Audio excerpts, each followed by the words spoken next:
The journey for a smart city, evolving from addressing community challenges to tackling broader wicked problems, is seldom a linear path. Addressing issues that are transport or traffic related to waste management require a different mindset and a different approach if you want to tackle a wide wicked problem like climate change or disaster management.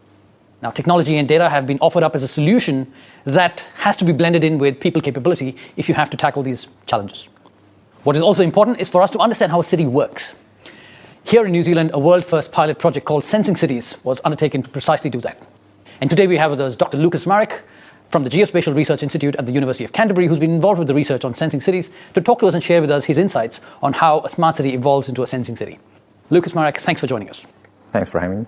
Let's start off with the basics. Tell us more about the Sensing Cities project. The first question we should ask is basically what is smart city or sensing city in general?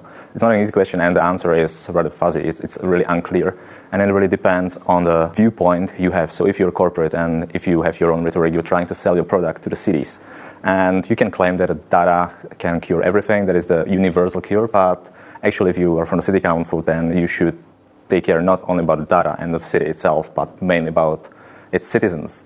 That is the crucial thing. That's where academics come in usually quite often, because we're trying to have more holistic approach. And the research, the Sensing City, we were trying to find out how to combine all those things together. I have one definition that is quite nice and trying to encompass everything. The smart city could be defined as a city which is livable for its citizens, sustainable to its environment, and resilient to natural and artificial threats. A city where smart technologies drive effective governance through the engagement of citizens, optimize flows in the city in real time, where smarter citizens create an innovative environment and business opportunities by sharing knowledge and information. So I quite like this one. It tried to really tell everything. Yep. But when we are moving to the sensing cities, it's kind of concept that extends the smart cities itself. In the smart city, you were trying to get the data, provide the insight to optimize everything, to make everything better. But sensing city is actually a step farther, and it assumes that those technologies you have can learn. Mm-hmm. And they can be independent on a human as well. Mm-hmm. So by that step of learning, they are able to optimize whatever flow you can imagine, like traffic lights, right, or parking spaces, collecting of the rubbish in the city, mm-hmm, etc. There's a lot in that definition. So from a sensing cities perspective, how do you see the community getting involved? I personally think it's quite a hard task as well, because if you have the provider of the technology, that provider can use also some of the software technologies, mm-hmm, that will allow citizens to directly be involved.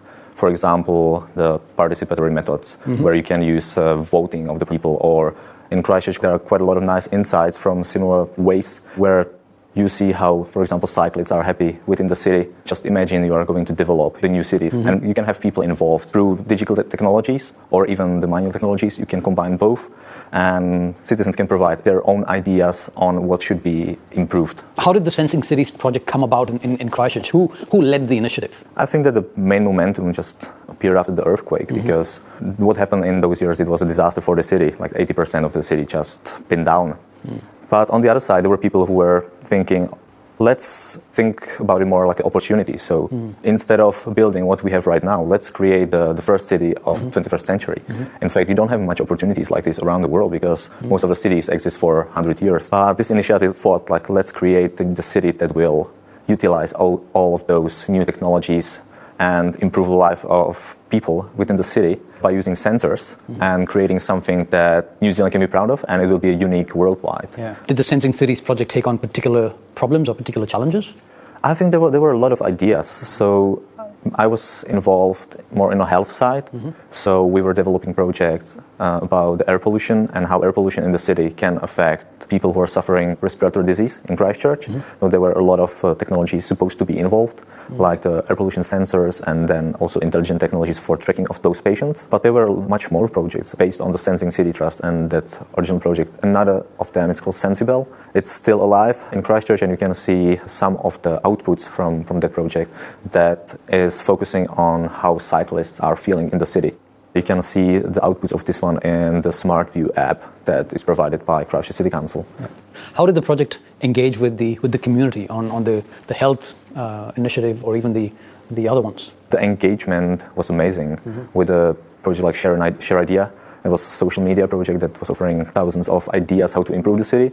There were gap fillers around the city, so how to use those temporary empty spaces that will improve the transition while the city is still destroyed, but is moving back to its previous shape or the new shape. Yeah. There were both approaches, which is great, like top-down and bottom-up as well. So do you think, from in your perspective and the research that you've done with the project, that the Sensing Cities initiative has built up the city so that it can lead beyond just having smart city and technologies and sensors to bringing the community along to solve some of these challenges? All the investment, just imagine you're running the city and you invest into technology that provides you a lot of data, but people don't know how to use the data.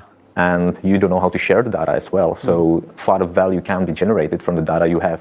Then what you're doing is you're just having the data, but you need to make use of them. So how do you solve the challenge of raising awareness, building capability in the ecosystem to be able to leverage some of that capacity which is emerging from technology, from the data points?